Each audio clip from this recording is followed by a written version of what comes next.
dado este mensaje, la fe y obediencia de Abraham, ¿cierto?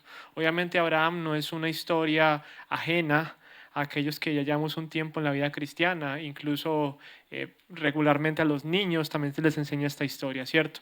Así que quiero que podamos hablar de una parte crucial en la vida de este hombre, de cómo Dios probó su vida, su obediencia, su fe. ¿Y qué podemos nosotros hoy recibir de todo eso? Porque lo tremendo de la Biblia es que si bien las páginas y lo que está escrito en la Biblia y cómo Dios inspiró a diferentes hombres para escribir esto, cómo siendo esto hace muchos años, muchos siglos, sigue siendo relevante hoy. Y más el Antiguo Testamento. A veces leemos el Antiguo Testamento y por ahí consideramos que son historias tan allá que a lo mejor no pueden ser tan relevantes hoy en día para nosotros. Y ahí es donde uno se da cuenta que realmente la Biblia es de inspiración divina, no es una idea del hombre, porque sigue siendo hoy relevante para nuestra vida diaria. Así que leamos. Vamos, me pido me acompañe por favor a Génesis 22, 1 al 19. Voy a leer todo este pasaje y luego vamos a comentar algunas cosas al respecto, ¿ok? Entonces, Génesis 22 dice, pasado cierto tiempo, Dios puso a prueba a Abraham. Abraham, aquí estoy, respondió. Y Dios ordenó, toma a tu hijo Isaac, el único que tienes y al que tanto amas, y ve a la región de Moria. Una vez allí ofrécelo como holocausto en el monte que yo te indicaré.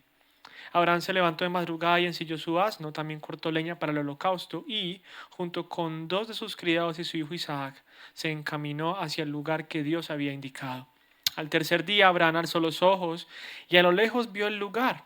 Entonces dijo a sus criados, quédense aquí con el asno, el muchacho y yo seguiremos adelante para adorar a Dios y luego, regresaremos junto a ustedes. Abraham tomó la leña del holocausto y la puso sobre los hombros de Isaac, su hijo. Él, por su parte, cargó con el fuego y el cuchillo. Y los dos siguieron caminando juntos. Isaac dijo a Abraham entonces, Padre, dime, hijo mío, aquí tenemos el fuego y la leña, continuó Isaac, pero ¿dónde está el cordero para el holocausto? Del cordero, hijo mío, se encargará Dios, respondió Abraham. Y siguieron caminando juntos. Cuando llegaron al lugar señalado por Dios, Abraham construyó un altar y preparó la leña. Después ató a su hijo Isaac y lo puso sobre el altar, encima de la leña. Entonces tomó el cuchillo para sacrificar a su hijo. Pero en ese momento el ángel del Señor le gritó desde el cielo, Abraham, Abraham, aquí estoy, respondió. No pongas tu mano sobre el muchacho ni le hagas ningún daño, dijo el ángel. Ahora sé que temes a Dios, porque ni siquiera te has negado a darme tu único hijo. Abraham alzó la vista y en un matorral vio un carnero enredado por los cuernos. Fue entonces, tomó el carnero y lo ofreció como holocausto en lugar de su hijo. A ese sitio Abraham le puso por nombre El Señor provee. Por eso hasta el día de hoy se dice, en el monte del Señor será provisto lo necesario.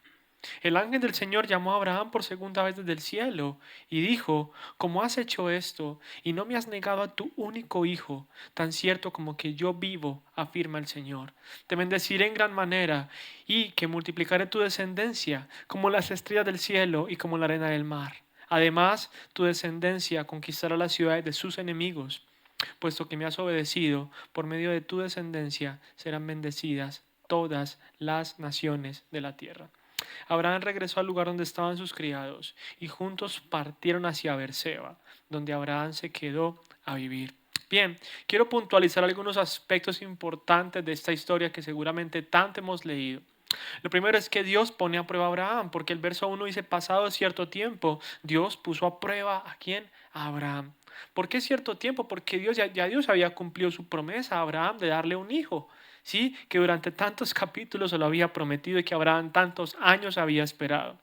Ya tenía Abraham a Isaac en sus brazos. En el capítulo anterior vemos como Dios le dice, ahora Ismael, cierto, tiene que salir, porque su misma esposa dijo, bueno, no podemos estar más con esta mujer Agar y con Ismael.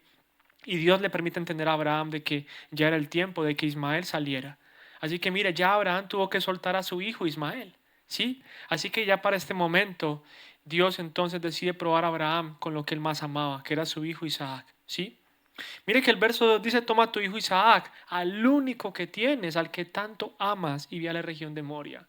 Dios sabía que Abraham amaba a su hijo Isaac, porque es que era el hijo de la promesa, era el hijo que tanto él había esperado, era el hijo que había nacido de la matriz de su propia esposa Sara, mujer que era estéril, que ya estaba muy anciana y que la Biblia dice que la costumbre de las mujeres había cesado. O sea, Dios realmente hizo un milagro y efectuó un acto sobrenatural sobre esta mujer, porque ya no había manera de que ella quedara embarazada. Y la Biblia lo ejemplifica de esa forma para que podamos entender aquellos que leemos el texto de que realmente fue una obra del Señor. ¿Sí? Entonces consideremos varios aspectos. Lo primero, hermanos, es que esto no es una fábula ni es una metáfora. Y eso es muy importante entenderlo. La historia de Abraham es una historia que realmente ocurrió. Abraham fue un hombre que realmente existió y lo que Dios le mandó a hacer era algo que literalmente él iba a hacer y tenía que hacer, ¿sí? Porque podemos leer la Biblia y pensar de que eso son simplemente historias, como cuando uno de niño leía esas fábulas, ¿cierto? Ficticias y decía, bueno, esto está escrito para dar una enseñanza, pero en realidad eso no es real. Pero esto no, Señor, esto es narrativa en el Antiguo Testamento, que nos muestra que este hombre realmente existió y que lo que Dios le mandó a hacer era lo que realmente él tenía que hacer. Ahora, entendamos de que cómo habrá sido esa noche para Abraham, esa noche anterior a que él tenía que sacrificar a su hijo. La Biblia no nos da muchos detalles de si él habló con su esposa o no, de qué pasó esa noche, qué pensó él, si pudo dormir o no. Pero lo que quiero que veamos es algo que hace algún tiempo le escuché a un teólogo llamado R.C. Sproul, y él decía, cuando leemos la Biblia, no podemos a veces leemos la palabra y pensamos en estos superhombres que hacían cosas maravillosas para Dios, que tenían unas demostraciones de fe increíbles que creo que ninguno de nosotros a lo mejor hemos tenido, probablemente, ¿cierto? Casi seguro. Pero lo tremendo es que ellos eran hombres de carne y hueso. Y no podemos olvidarnos de eso. Abraham era un hombre de carne y hueso, que sentía, que se dolía por su hijo, que representaba realmente un sacrificio muy grande si tan solo él considerara que tenía que entregar a su hijo. ¿Sí? El verso 3 dice que Abraham se levantó de madrugada y ensilló su asno, cortó la leña, o sea, él preparó todo y se encaminó hacia ese lugar. Y miren lo que dice el verso 4, al tercer día transcurrieron 3 días, 3 días donde él internamente tenía a su hijo ahí y él sabía que lo iba a sacrificar. O sea, ¿cuántos de acá son papás? Levanten la mano. Papá, póngase en el lugar de este hombre. Tener que sacrificar a su propio hijo, ¿sí? Tener que entregar lo que él más amaba, porque es lo que la Biblia ejemplifica, ¿sí? ¿Puede imaginarse usted eso? Caminando 3 días sabiendo lo que va a pasar. Yo ponía un ejemplo a la primera reunión y era el tema cuando no sé cuántos de pronto hemos tenido que tener un familiar en un hospital, ¿cierto? Que de urgencia ha tenido que ser operado o que está en una cirugía muy delicada, ¿cierto? Incluso un hijo, ¿no? Y todo ese tiempo de espera mientras el médico sale y te dice cómo le fue, ese tiempo es eterno, ¿cierto? Cuando uno está ahí a la espera, ¿cierto? Y una cirugía 2, 3 horas no sale y uno no sabe noticias y el doctor dice que hay que esperar y en el hospital dicen que hay que esperar y uno desesperado, uno no sabe qué hacer porque uno sabe que uno tiene un ser amado en ese lugar y que uno no tiene noticias de él. Bueno, ahora cuánto más este hombre que sabía lo que iba a pasar, ¿sí? Pero la Biblia nos va aclarando mucho más el panorama de todo esto y sobre todo qué era lo que consideraba o pensaba Abraham. Mire lo que dice Hebreos 11, 17 al 19. Hebreos 11 dice, por la fe Abraham, quien había recibido las promesas, fue puesto a prueba y ofreció a Isaac su único hijo o su hijo único, a pesar de que Dios le había dicho, tu descendencia se establecerá por medio de Isaac. Mire qué interesante cómo el autor de Hebreos nos presenta como este dilema. ¿Por qué? Porque por un lado, Dios le había prometido a Abraham que a través de Isaac él iba a dar su descendencia y que a través de esa descendencia iban a ser benditas o bendecidas todas las naciones de la tierra, como dice Génesis 12. Pero por otro lado, ese niño, ese joven ahora, no sabemos qué edad tenía Isaac en ese momento, que Dios le había dado, que había nacido de la matriz de su mujer, que no podía tener hijos, que había sido un acto soberano y un milagro de Dios, ahora Dios se lo pide. Entonces, por un lado, Dios le promete o le da la promesa y por otro lado, Dios le está quitando, digamos, el elemento vital de la promesa, que es su hijo, ¿cierto? Pero entonces el 19 dice, consideraba a Abraham que Dios tiene poder hasta para resucitar a los muertos, en sentido figurado, recobró Isaac de entre los muertos. Ahora, hay varias cosas que nos permiten darnos cuenta de que realmente Abraham consideraba que Dios iba a hacer algo. Porque si nosotros leemos unos versículos atrás, cuando vamos al versículo 5, dice que él le dio como una orden a sus criados, a sus siervos, y les dijo, quédense acá, el muchacho y yo seguiremos para adorar a Dios. Y mire lo que dice, y luego, ¿qué dice? Regresaremos a ustedes. Esa expresión regresaremos incluía a su hijo. Este hombre sabía que Dios algo iba a hacer. Y Hebreos nos lo confirma, porque si aún fuera el caso de que Isaac hubiera muerto, Abraham tenía la certeza de que Dios tenía el poder aún para resucitarlo y cumplir su promesa. ¿Sí? ¡Qué tremendo! Bien, ahora, lo siguiente es que entre Abraham e Isaac hay una conversación. Eso está a partir del verso 6, porque dice que Abraham toma la leña, ¿cierto? La pone sobre los hombros de Isaac. No sabemos qué edad tenía Isaac, no reitero, pero pues tenía por lo menos la edad suficiente para poder cargar la leña. Y la leña no era una cuestión liviana, ¿cierto? Entonces dice que Abraham carga el cuchillo y el fuego y los dos van caminando y su hijo le hace una pregunta que es totalmente lógica. Porque su hijo le dice, bueno, papá, tenemos la leña, tenemos el cuchillo, tenemos el fuego y ¿qué vamos a sacrificar? ¿Cierto? ¿Dónde está el animalito? Entonces Abraham le responde, Dios proveerá el cordero, Dios se encargará del cordero, ¿sí? Y esta frase o esta parte quiero que se quede en nuestras mentes, porque luego vamos a entender cómo la Biblia nos va dando imágenes de lo que pasó mucho después, más adelante, ¿sí? Pero sin embargo fue una conversación difícil.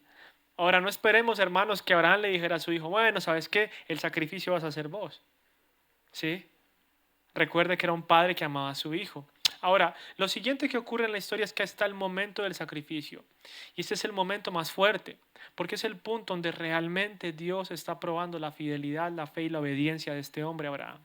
Verso 9 dice que llegaron al lugar señalado por Dios, en este monte Moria o Moriah, y Abraham construye el altar y prepara la leña, y luego ata a su hijo y lo pone sobre el altar encima de la leña. ¿Sí? Entonces él toma el cuchillo para sacrificar a su hijo. Y esto es algo muy curioso de cómo Dios actúa, porque Dios es llevando a este hombre literalmente al límite. No es que él estaba organizando el altar y ahí Dios le dijo, no, listo, Abraham, ya me di cuenta, todo muy bien, listo, ya te probé, está todo bien, ok, ya está. No, no, no, no, él lo lleva al límite. Él lo lleva literalmente al punto de que él tenía el cuchillo y que ya literalmente iba a descargar el cuchillo sobre su hijo. Y en ese momento entonces el ángel del Señor, como dice la Biblia, desde el cielo le dice, Abraham, Abraham, ¿cierto? No pongas tu mano sobre el muchacho ni le hagas daño, porque ahora sé que temes a Dios, porque ni siquiera te has negado a darme, ¿qué? Tu único hijo. Y lo tremendo es que ahí Dios directamente no le dice tu único hijo a quien amas, sino que solo le dice tu único hijo. Hermanos, Dios constantemente va a probar nuestras vidas para que podamos entender si realmente es Dios a quien más amamos. Recuerden que hay un mandamiento en la Biblia que dice, amarás al Señor tu Dios. Esa es la prioridad. Y Dios estaba probando a este hombre, porque este hombre amaba a su hijo. Y no es que después de eso dejó de amarlo, para nada. Pero también era una prueba de que realmente Dios estaba por encima del amor a su hijo. Bien, ahora hay algo que de pronto no sé si lo hemos pensado, y es que en el contexto cultural donde vivía Abraham, ¿cierto? En esa cultura cananea, eh, eran comunes a veces los sacrificios de humanos, y más que todo el hecho de sacrificar a un hijo. O sea, esta idea no era ajena a Abraham. ¿Por qué? Porque había un dios cananeo que se llama El, y este dios a veces pedía sacrificios humanos como consecuencia de haber provisto fertilidad en las mujeres y haber dado buenas cosechas. Y esto no es algo que simplemente pasaba en esa cultura, había muchas culturas que realmente se daba este fenómeno. Pero lo curioso es que Abraham estaba al frente de un Dios totalmente diferente a esos dioses cananeos. ¿Por qué? Porque el Dios que se le presenta a Abraham, que le da la promesa, que dice que deje su tierra, su parentela, que salga de su casa, fue el mismo Dios que en el momento de Abraham sacrificar a su propio hijo, Dios dice, no, no vas a sacrificar a Isaac, yo te voy a dar un cordero para que lo sacrifiques en lugar de qué, de tu hijo. ¿Por qué? Porque el versículo 13 dice que Abraham alza la vista y en un matorral ve un carnero enredado por los cuernos. Fue entonces, tomó el carnero y lo ofreció como holocausto en lugar de su hijo. ¿Sí? Entonces a este sitio Abraham le pone un nombre que es el Señor provee o el Señor proveerá. Por eso hasta el día de hoy dice, en el monte del Señor será provisto lo necesario. Entonces, ¿qué pasó? Dios proveyó un cordero. Dios proveyó un sacrificio para que no muriera Isaac, pero sí se efectuara un sacrificio. Entonces la pregunta es, ¿el sacrificio se hizo, sí o no? Claro, el sacrificio se hizo, pero no fue Isaac. Por eso le comento o le digo, o sea, Abraham se enfrentó a la realidad de que estaba frente a un Dios totalmente diferente, totalmente distinto a lo que mientras él era un hombre pagano había conocido. Ahora, lo siguiente en la historia es que Dios confirma su promesa a Abraham. Porque mire lo que dice el verso 15. El ángel del Señor llamó a Abraham por segunda vez desde el cielo y dijo, ¿cómo has hecho esto y no me has negado a tu único hijo? Tan cierto como vivo yo, afirma el Señor, te bendeciré en gran manera y multiplicaré tu descendencia como las estrellas del cielo y la arena del mar. O sea, Dios le confirma la promesa que ya le había hecho a él. ¿Por qué? Porque el verso 18 dice, puesto que me has ¿qué? Obedecido.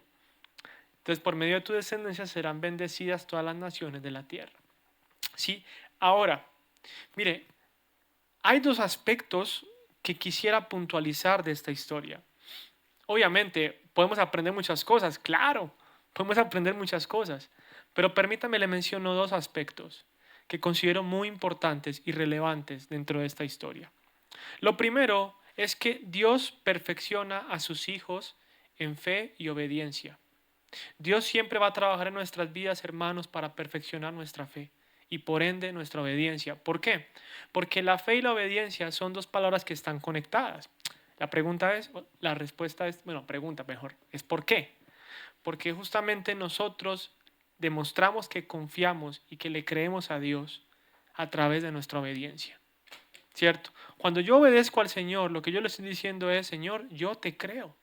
Yo creo que lo que tú dices es mejor y que es verdad y que lo que yo puedo pensar que puede ser la vida o que debería ser, en realidad no es comparable con la verdad que tú dices. Ahora, cuando vemos a Abraham, Abraham no siempre fue así. Abraham no siempre en cada circunstancia de su vida fue un hombre que demostró tener ese nivel de fe. ¿Sí? No sé si recuerda que hubo dos ocasiones donde él tuvo temor respecto a decir que su esposa era su esposa y dijo que era su hermana, ¿cierto?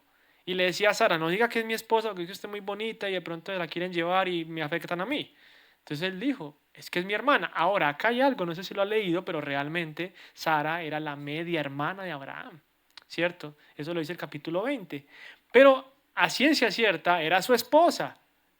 Y a ciertos lugares que él llegó, él dijo, no, es que en realidad es mi hermana. Y la pregunta es, no le había Dios dado esta promesa a este hombre? De que le iba a bendecir, ¿cierto? De que le iba a guardar. Entonces, ¿por qué Abraham en ese momento no dijo es mi esposa? ¿Y por qué tuvo que mentir? Porque lo que vemos acá es la realidad de la debilidad de un ser humano, ¿cierto?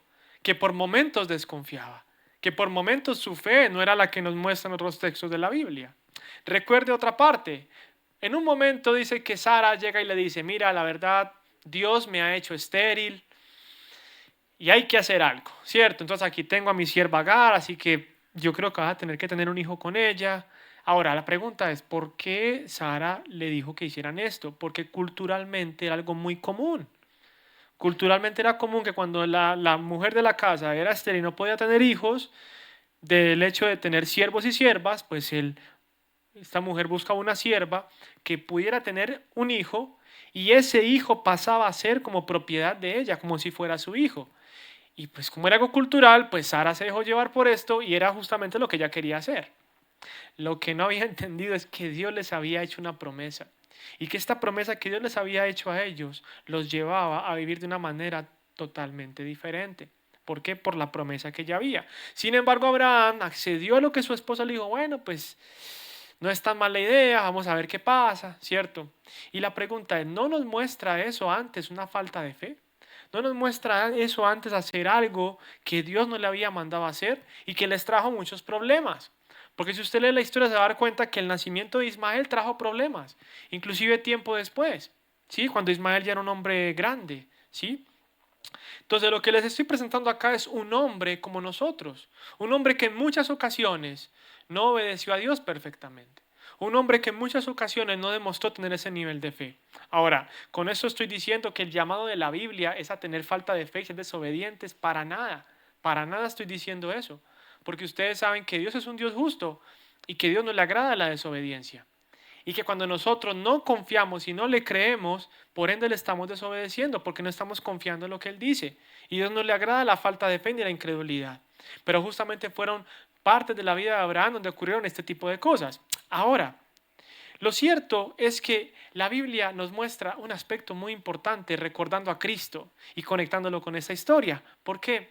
Porque la Biblia nos dice que Cristo fue crucificado en debilidad y que esa debilidad nos permite hoy en día a nosotros ser fortalecidos. Cuando la Biblia dice que Cristo fue crucificado en debilidad, no está diciendo que es que Él pecó o que se dejó llevar por la tentación, no está diciendo eso.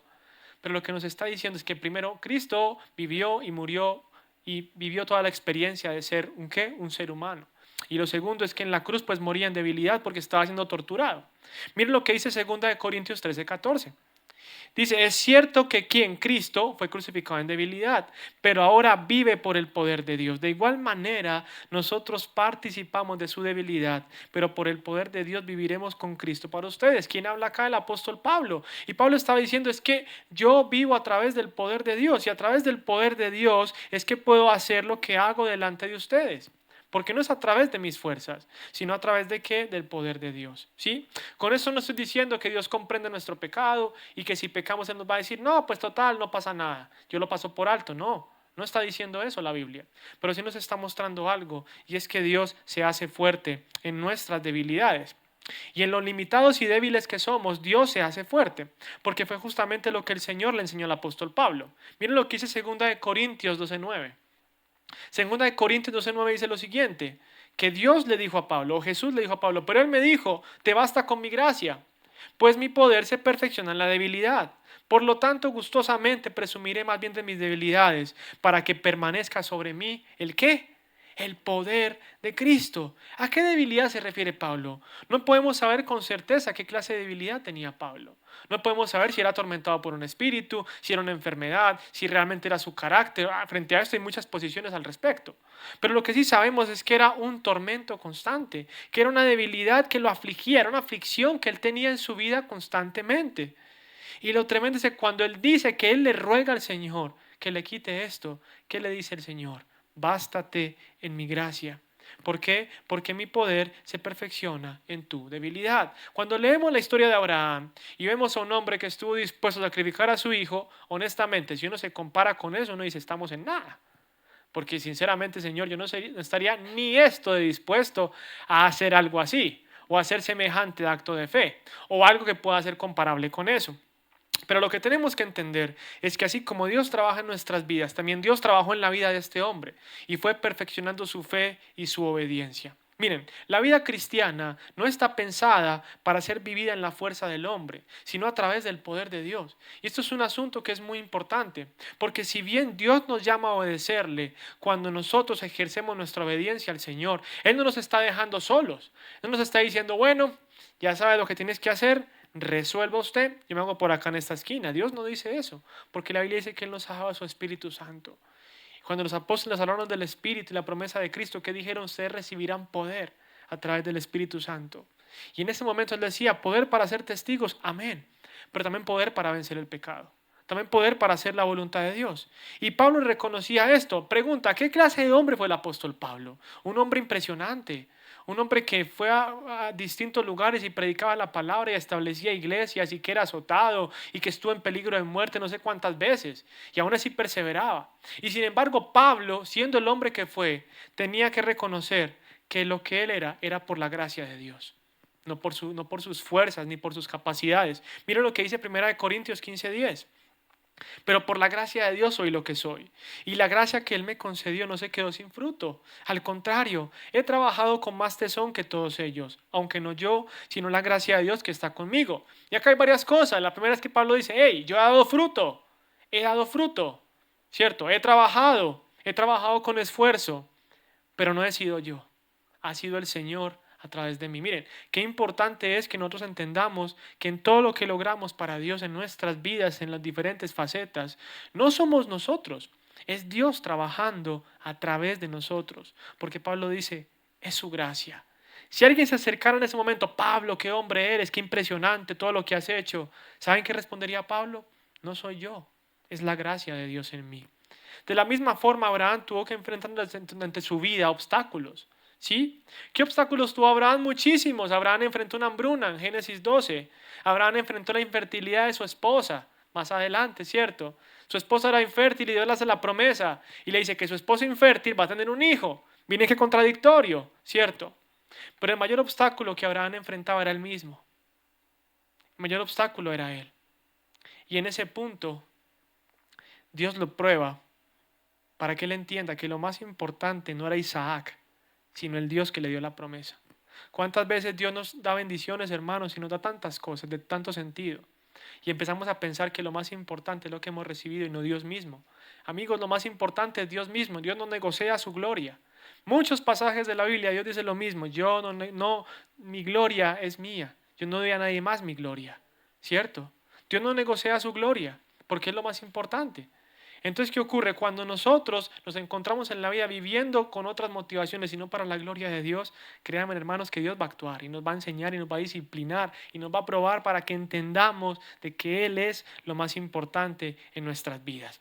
Hay algo que tenemos que afirmar y creo que todos estamos de acuerdo, y es que todos somos probados y Dios perfecciona nuestras vidas a través de las pruebas. Y la Biblia habla muchísimo de esto. El mismo apóstol Pedro, quien estuvo con Jesús, entendía esto. Mira lo que dice Primera de Pedro, capítulo 6, que dice que tenemos una salvación tan grande, ¿cierto? Y Pedro describe esa salvación tan grande que tenemos, que hemos recibido.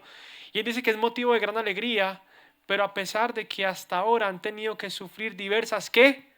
Pruebas. ¿Por qué? Por un tiempo. El oro, aunque perecedero, se acrisola al fuego. Así también la fe de ustedes, ¿cierto? Al ser, que vale mucho más que el oro, al ser acrisolada, o sea, calentada a temperaturas muy altas por las pruebas, que demostrará que es digna de aprobación, gloria y honor cuando Jesucristo se revele.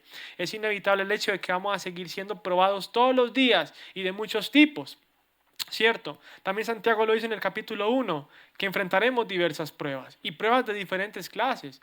A veces pruebas muy difíciles, a veces son enfermedades, a veces es escasez económica, a veces son situaciones emocionales muy difíciles, pero también a veces son pruebas pequeñas en la vida, son pruebas de carácter. Dios nos prueba, hermanos, a través de muchas cosas, porque Él sigue trabajando en nuestras vidas para que podamos desarrollar una fe y una obediencia consistente. ¿Sí? Ahora, aunque es verdad que nos enfrentamos a diversas pruebas, en medio de esas pruebas no estamos solos. Y lo hermoso que leímos ahorita es que Cristo fue crucificado en debilidad para que nosotros seamos fuertes cuando nos sentimos débiles. Es tremendo cómo poner la fe en un hombre crucificado puede hacer que nosotros tengamos una fortaleza que viene de Dios. ¿Se da cuenta de eso? En el mundo antiguo, en tiempos de los apóstoles, los que eran de pensamiento griego les parecía una locura. Decían, ¿ustedes cómo pueden pensar que un hombre crucificado es el Hijo de Dios? Sabiendo lo que representaba la crucifixión, era una vergüenza. De hecho, hay una imagen, ¿cierto?, dentro de la historia de la iglesia, que era una burla que hacían de Jesús, que era un hombre crucificado y creo que tenía como una cabeza de un asno, de un burro, ¿cierto? Como haciendo mofa de lo que creían los cristianos. Pero lo tremendo es que si bien Pablo dice que el mensaje del Evangelio es locura, que el creer en Cristo es una total locura para el mundo, lo tremendo es que ahí entendemos que está el poder de Dios. Ahí está el poder de Dios que nos socorre cada día en nuestras vidas y en nuestras debilidades. ¿Sí? Repito, la vida cristiana, cierto, en la vida cristiana la obediencia no se desarrolla a través de nuestro esfuerzo, sino del poder de Dios. Ahora, ¿está diciendo Dios que me quede sentado en mi casa y que va a hacer todo por mí? No, no estoy diciendo eso. Lo que le estoy diciendo es que aun cuando yo busco en mi vida obedecer y agradar a Dios, eso es un acto de fe. Porque estoy entendiendo que es Dios quien me da el poder y la gracia para poder obedecerle. Ahora, lo otro que quería puntualizar de esta historia es que Dios nos ha redimido y ha provisto un sustituto. Dios nos ha redimido y ha provisto un sustituto. ¿Por qué? Porque esta historia, si usted se dio cuenta, está llena de imágenes que nos llevan a Jesús, que nos llevan a pensar en Cristo. Lo primero es que la palabra hijo se repite más o menos unas 10 veces en esta historia, ¿cierto? ¿Por qué? Porque Abraham iba a sacrificar a su hijo a quien amaba. Lo segundo es que Isaac va cargando la leña para el sacrificio que sería él. Cristo cargó la cruz para hacer el sacrificio que sería él mismo. ¿Se da cuenta? ¿Sí? Hay una expresión en la historia donde Isaac le pregunta a papá y el animal para sacrificar. ¿Y qué le dice Abraham? Dios proveerá el cordero. Dios se encargará del cordero. Bueno, Dios proveyó el cordero, no solamente el cordero para el sacrificio en el momento en que Isaac iba a ser sacrificado, iba a morir, sino para el cordero de Dios que quita el pecado del mundo. ¿Sí? Miren lo que dice Génesis 22:13, otra vez. Dice que Abraham alza la vista y en un matorral ve a un carnero enredado por los cuernos. Y lo que me parece hermoso es que dice que él fue, lo tomó y lo ofreció como holocausto, porque Abraham entendió lo que estaba pasando. Abraham entendió que Dios había puesto un cordero y que esa era la solución que Dios le había dado para que su hijo no muriera. Qué tremendo, ¿no? Qué tremendo. Ahora, el texto también dice que él lo ofreció en holocausto. Holocausto era un tipo de sacrificio donde tenían que quemar el animal completo. Por eso es que llevaban leña y fuego. ¿Sí? Ahora, dice que él lo ofrece en lugar de su hijo. Así dice literalmente la Biblia. El término redimir, que es lo que nos recuerda esto, o redención, se refiere a pagar un rescate, ¿cierto? Hay un precio por un rescate, ¿sí? Hay un sacrificio en lugar de otro. Y realmente cuando entendemos eso, a la luz del Nuevo Testamento nos damos cuenta que el precio de nuestro rescate de la muerte fue la sangre de Jesús. ¿Cierto? La preciosa sangre de Jesús, como dice la Biblia. Entonces ahora Abraham podía disfrutar de conservar la vida de su hijo porque Dios había provisto un cordero. Pero también usted y yo podemos conservar nuestra propia vida. Pero ¿cómo así que conservarla? Pues es que finalmente hay gente que no conoce a Dios y que no creen en Jesús y pues conservan su vida, sí, pero no tienen vida eterna. Son dos cosas diferentes. ¿Se da cuenta? Y nosotros tenemos la promesa de la vida eterna. ¿Sí? Mira lo que dice Juan 1:29. Juan 1:29 habla a Juan el Bautista y dice que Juan vio a Jesús que se acercaba a él y dijo, aquí tienen a quién, al Cordero de Dios que quita el pecado del mundo. Este no es cualquier cordero, porque es un cordero sin mancha. Es el cordero que nos pone en amistad con Dios. Es el que nos puso en amistad con el Señor, porque a través del sacrificio de Cristo nosotros podemos tener una relación con Dios. O sea, Dios nos reconcilia con Él mismo, como dice Pablo, a través del sacrificio del Cordero de Dios. ¿Sí? ¿Por qué? Porque Él entregó su propia vida hasta la muerte y muerte de cruz, para que nosotros que vivimos ya no vivamos para nosotros mismos. Miren lo que dice 2 Corintios 5:15, y este versículo sería bueno que lo aprendiéramos de memoria. Porque dice, y Él murió, hablando de quién, de Jesucristo. Cristo murió por todos, para que los que viven ya no vivan para sí, sino para el que murió por ellos y fue resucitado. ¿Y yo por qué tengo que hacer esto? ¿Y yo por qué tengo que obedecer a Dios? Bueno, si lees este versículo te vas a quedar sin argumentos. ¿Por qué? Porque realmente lo que dice es, Cristo murió por ti, Cristo murió por nosotros, para que los que viven ya no vivan para sí, sino para el que murió por ellos y fue ¿qué? Resucitado. Nuestra vida no nos pertenece, y menos ahora, ¿sí? ¿Y saben dónde está el asunto de la obediencia? ¿En qué? En un acto de fe. ¿Por qué? Porque cuando obedecemos a Dios, en realidad lo que estamos diciendo es, Señor, yo te creo. Yo creo más en lo que tú dices que en lo que yo pienso, ¿sí? Yo creo que tú puedes hacer mucho más en mí, en mis finanzas, en una enfermedad, en una situación, sí, pero también en mí mismo. Porque recuerden que las pruebas de la vida no están solamente hablando de algo externo a nosotros, sino que hay una prueba del carácter que constantemente Dios ejerce sobre nosotros, donde nos damos cuenta de las múltiples debilidades de carácter que tenemos. ¿Sí? Y esto nos puede llevar a un punto del desánimo, decir, no, Dios, yo creo que yo no voy a cambiar. No, definitivamente no. Tú te equivocaste conmigo. No, no, no, no, no, no. Definitivamente no. Y ahí es donde también el poder de Dios se perfecciona en nuestras vidas. Pero tenemos que seguir permaneciendo. ¿Por qué? porque fiel es el que nos ha llamado. Sí, fiel es Dios que nos ha llamado a una comunión con Él, a una comunión con Cristo. Ahora, la cuestión es esta, y es que Dios puede hacer más en usted y en mí que lo que yo podría hacer en mí. ¿Ha pensado en eso? No, me voy a esforzar. Sí, está muy bien, hay que esforzarse, correcto. Pero usted ha pensado que Dios puede hacer más en su vida y en la mía, en nosotros. No me estoy refiriendo a un trabajo, no me estoy refiriendo a algo externo, bueno, que un viaje, bueno, que la carrera. No, no, no, no, no, no, no. Me refiero a nosotros mismos, a nuestro carácter, a nuestras vidas, a nuestra propia transformación. Dios puede hacer más en nosotros que lo que nosotros pensamos que podríamos hacer por nosotros mismos. No es que yo sé que si me esfuerzo, amigos, Dios nos va a llevar a un punto donde tengamos que reconocer nuestra debilidad, nuestra limitación, para que ahí podamos decir, Señor, gracias, porque tu poder se perfecciona en mis debilidades y en mi debilidad. ¿Sí? ¿Por qué? Porque tú, Señor, puedes hacer más en mí que lo que yo podría hacer. Si me van llamando los de la alabanza, por favor. Ahora, la pregunta sería esta. ¿Qué te está pidiendo Dios? ¿Qué te está pidiendo Dios? ¿Sí? Dios le pidió a Abraham su hijo.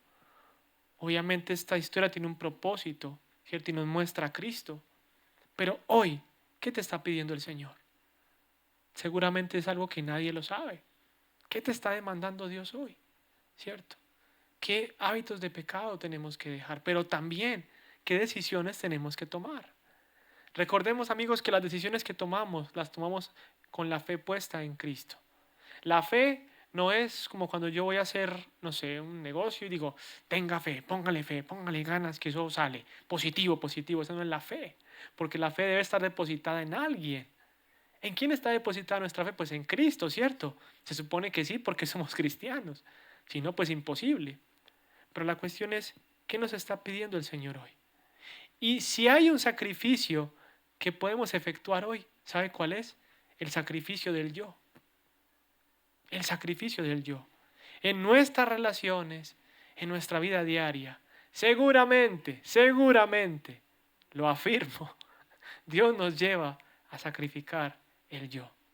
¿Para qué? Para que cada día podamos vivir nuestra vida cristiana, no con nuestras propias presuposiciones de lo que creemos que es la vida. No, es que a mí me enseñaron así, es que yo aprendí así.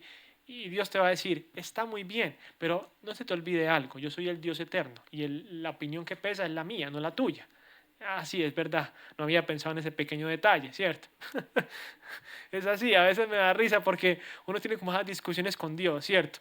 No, es que no me parece, es que no sé qué, ¿cierto? Y uno cree que Dios le va a decir, ah, no, tranquilo, yo respeto tu opinión, yo respeto tu postura, ¿no? Dios no respeta qué, Él es Dios, ¿cierto? Él es la verdad y lo que Él dice es verdadero, ¿sí?